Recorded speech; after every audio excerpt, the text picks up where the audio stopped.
최근 언론과 다수의 유튜버들을 통해 들으셨겠지만 베트남 한인회 회장이 한국 네티즌들과 유튜버들에게 입장 표명을 하였습니다.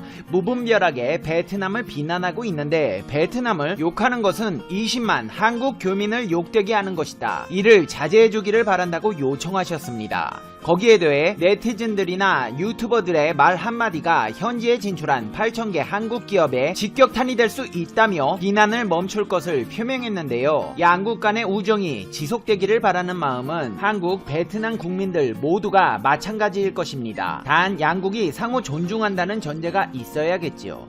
일부 철없는 네티즌들의 실수라고 하기에는 베트남 정부부터가 예고도 없이 선의로 간 한국인들을 돌려보냈습니다. 베트남 방역이 취약한 점 이해합니다.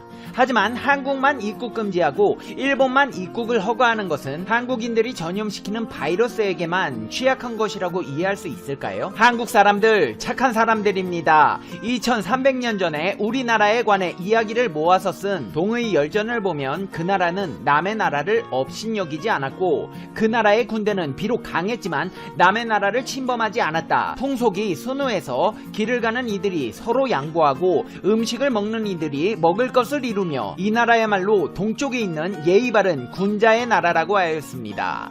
이렇게 순하고 착한 성격 탓에 그동안 참 많이 당하고 살아오며 한많은 역사를 만들기도 했습니다.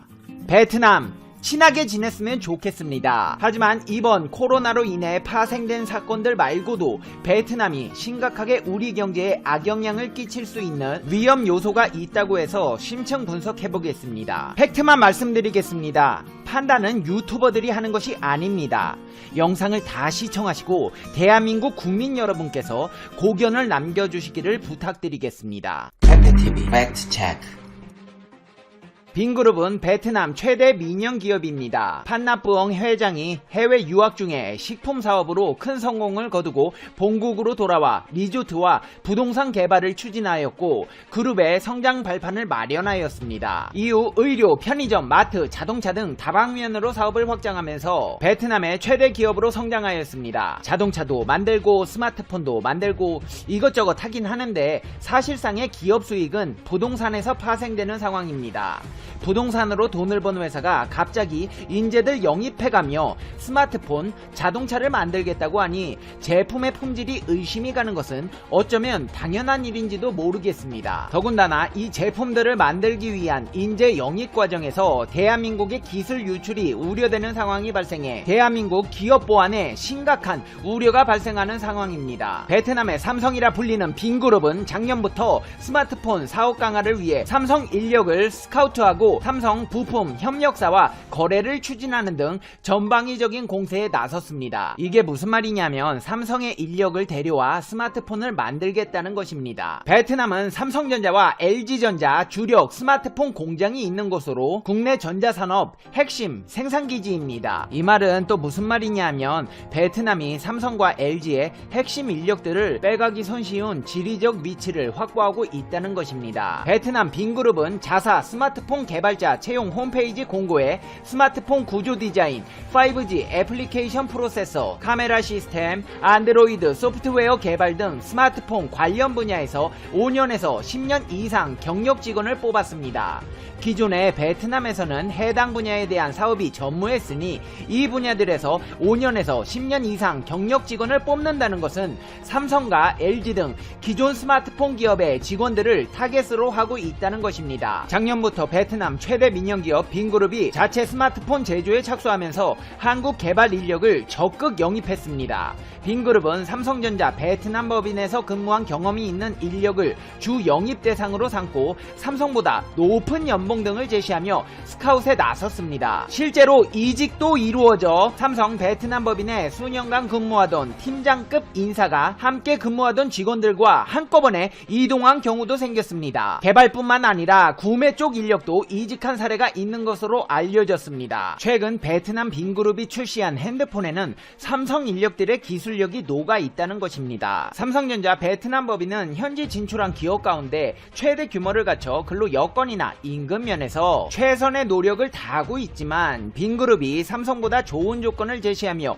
인력을 빼가고 있으니 삼성 측 입장에서는 난감할 수밖에 없는 상황입니다. 더욱더 어처구니가 없는 것은 빈그룹은 여기서 그치지 않고 한국 부품업체 인수까지 검토한 것으로 알려졌습니다. 국내 광학 부품업체 베트남 현지 법인이 타겟이 되었는데 인력을 빼가고 하청업체까지 빼간다는 것은 삼성의 기술력을 그대로 가져오는 효과를 볼 수 있습니다. 삼성전자는 세계 최대 스마트폰 제조사입니다. 이 기술력은 하루아침에 이루어진 것이 아니지만 이런 방식으로 기술력이 유출된다면 처음부터 기술을 개발하는 것보다 단시간에 따라잡아 삼성과의 격차를 좁히는 기회가 됩니다. 그렇다면 이렇게 만든 빈그룹의 스마트폰 결과가 어떻게 나왔을까요? 놀라지 마십시오. 독일 시장조사 업체 GfK의 올해 1월 통계에 따르면 베트남의 삼성이라고 불리는 빈그룹이 만든 스마트폰 V스마트가 베트남 오프라인 시장 점유율 7.7%로 애플 6.5%를 제치고 오프라인에서 애플의 아이폰보다 많이 팔렸습니다. 스마트폰 전체 점유율로 보자면 1위는 삼성, 2위는 오포, 3위는 비보입니다. 베트남 스마트폰 시장에서 1, 2위를 굳게 지키고 있는 삼성과 오포를 제외하면 애플과 샤오미, 비보, 리얼미, V스마트 등이 3위 자리를 놓고 엎치락 뒤치락 하고 있습니다. 페페TV야, 에이 뭐야, 삼성이 1위잖아. 괜찮네 뭐. 삼성이 아직 1위 하니까 괜찮은 거 아니냐? 아닙니다. 삼성은 베트남 시장에서 스마트폰 점유율 1위를 지키고 있으나 하락 추세를 보이고 있는 가운데 작년 10월에는 처음으로 40% 아래로 추락했습니다. 글로벌 시장조사기관 GfK가 최근 내놓은 보고서에 따르면 지난 10월 삼성 스마트폰의 시장 점유율은 38.4%로 작년 들어 가장 낮은 점유율을 기록했습니다. 더군다나 최근 베트남 빈그룹의 상승세가 워낙 가파르다 보니 삼성으로서도 부담스럽지 않을 수가 없습니다. 베트남 국민들은 자존심이 강한 사람들입니다. 자국 제품을 이용한다는 애국 마케팅과 저가의 가성비 정책을 내세워 시장을 점령해 나가기 위한 초석을 세웠습니다. 더군다나 빈그룹의 점유율 확대는 대규모 프로모션의 영향도 큽니다. 빈그룹의 부동산 자회사인 빈홈즈의 아파트를 구입하는 소비자들에게 빈스마트의 스마트폰을 무료로 지급하고 있습니다. 여기에 더해 베트남 정보통신부가 추진하는 스마트폰 대중화 사업에 빈그룹이 참여하면 V스마트의 시장 점유율을 대폭 높일 수 있을 것으로 낙관하고 있습니다. 베트남 정부는 올해를 스마트폰 대중화의 원년으로 삼고 20만원대의 저가 폰 공급을 추진하고 있습니다. V스마트는 베트남 최초의 국산 스마트폰이기 때문에 빈그룹이 이 사업에 참여할 가능성이 매우 큽니다. 삼성은 베트남에 자사 최대 스마트폰 생산 공장을 두고 있는 상황이어서 베트남 정부 및 민간 기업과의 관계가 다소 복잡해 보입니다. 업계 관계자는 삼성이 공개적으로 이야기는 하지 않았지만 빈그룹과 한국 부품사 간 거래를 껄끄러워하는 눈치라고 전하기도 하였고 빈그룹의 스마트폰 사업 확대에 촉각을 곤두세워 상황을 예의주시하고 있는 것으로 알려졌습니다. 여기에 더해 LG에서도 다소 충격적일 수 있는 사건이 발생했습니다. 베트남의 트위터리언 두성충은 처음 선보이는 LG 벨벳 듀얼 스크린이라며 듀얼 스크린 유출 사진 여러 장을 공개한 것입니다. 이 사진들은 베트남으로 이전된 LG전자 플러그십 스마트폰 생산 라인에서 유출된 것으로 추정하고 있습니다. 페페TV야, 사진 한 장 찍어서 트위터에 올린 거 가지고 뭔 기술 유출이야. 너무 예민하게 구는 거 아니냐? 아닙니다. 사진 한 장으로 천문학적으로 들어간 노력과 자본이 하루아침에 다른 기업의 손으로 넘어갈 수도 있는 상황입니다. 실제로 중소기업청에 따르면 한국민 베트남에 진출한 현지 한국 기업 가운데 3곳 중 한 곳은 기술 유출 피해 경험이 있다고 조사되었습니다. 중소기업 기술정보진흥원, 중소기업진흥공단, 한국산업기술진흥협회와 함께 중국과 베트남에 진출한 한국 기업을 대상으로 산업보안 실태를 조사한 결과 기술 유출 피해율이 27.5%에 달했다는 조사 결과가 있습니다. 기술 유출은 일종의 매국 행위로 국부 유출로 이어질 수 있는 만큼 각별한 주의가 요구됩니다. 예방과 사후 대책 마련이 시급한 상황이지만 여전히 이에 대한 해법은 미흡하기만 한 상태입니다. 경찰청 자료에 따르면 작년 4월부터 10월 7개월간 산업기술 유출범죄 기획수사를 통해 총 90건의 기술 유출을 적발하고 관련 사범 310명이 검거되었고 재작년 같은 기간과 비교해보면 67건의 적발과 178건이 검거된 것에 비교하면 건수는 34.3%, 인원은 74.1% 증가한 것입니다. 산업기술 보호가 중요해지는 벌어지는 상황에서 해외 유출이 계속되고 있다는 것은 국가적인 차원에서 큰 손해가 아닐 수 없습니다. 기술 유출은 세계적인 경쟁력을 갖고 있는 분야에서 집중적으로 나타났습니다. 정밀기계 16건, 정밀화학 14건, 전기전자 13건, 생명공학 12건, 자동차 7건 등으로 기술 유출이 되었습니다. 특히 세계적으로 강세를 보이는 반도체 분야의 기술 유출이 해외로 이루어진 것으로 전해지고 있습니다. 이런 일들을 막기 위해 정부에서는 개정 산업기술보호법을 강화해 외국인이 국가 핵심기술 보유기업을 인수합병할 때는 신고 의무를 확대하고 국가 핵심기술 해외 유출이 적발된 경우에는 15년 이하에서 3년 이상 처벌 형량을 강화했습니다. 기술 침해 시에는 법원이 최대 3배까지 징벌적 손해배상 명령을 내릴 수 있도록 조치했습니다. 이 법안은 올해 2월부터 시행되었습니다. 산업부 차관은 국가 간, 기업 간 기술 경쟁이 치열해질수록 기술 개발 못지않게 기술을 보호하는 산업 보안의 중요성이 커지고 있다며 산업기술보호법을 개정해 기술보호 기반을 한층 강화했고 앞으로도 국정원과 협력해 강력한 기술보호 정책을 계속 추진해 나가겠다고 말했습니다. 민간기업 차원에서도 보안에 열을 올리고 있습니다. 근데 이 민간 보안 기업들이 베트남 그룹들과 손을 잡고 있어 고양이에게 생선을 맡기는 것은 아닌지 우려되는 측면도 있습니다. 실제로 SK인포색이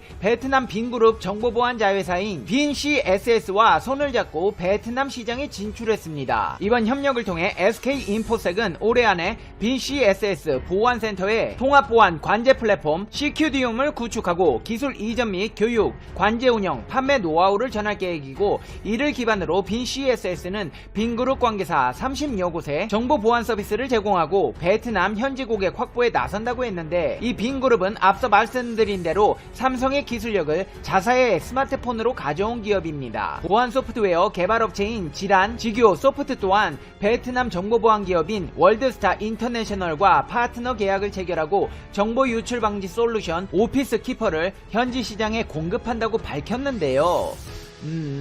베트남 기업과 손을 잡고 베트남 기업으로부터 정보의 보안을 강화하겠다? 저는 잘 모르겠습니다. 이제 페페TV의 결론입니다. Conclusion. 페페TV. 참 우리 기업들 기술 유출 문제가 심각하네요. 지금 베트남에 대한 여론이 갈수록 안 좋아지고 있는데 이렇게 기술 유출까지 돼버리면 양국 간의 갈등의 골이 깊어질 테니 하루빨리 조속히 해결되기를 바랍니다. 페페TV 시청자 여러분은 어떻게 생각하세요? 페페TV는 여러분의 생각이 궁금합니다. 댓글로 여러분의 생각을 남겨주세요. 여러분 지금 한국의 코로나가 거의 다 잡혔다가 다시 올라가고 있습니다. 거의 다 끝났는데 처음부터 다시 하는 기분이라 저도 정말 너무 속상하고 의료진 여러분 생각하면 죄송스러운 마음에 고개를 들 수가 없는데요. 요기 베라라는 메이저리그 선수가 이런 말을 했습니다. 끝날 때까지 끝난 게 아니다. 끝까지 힘내서 이 사태를 종결시키는 데 힘을 보태주세요. 이 시간에도 힘내고 계신 의료진 여러분, 몇 달째 정신없는 보건당국자 여러분을 생각해서라도 진심으로 부탁드립니다. 그럼 여러분 오늘 하루도 행복한 하루 보내세요. 다음 영상에서 봬요.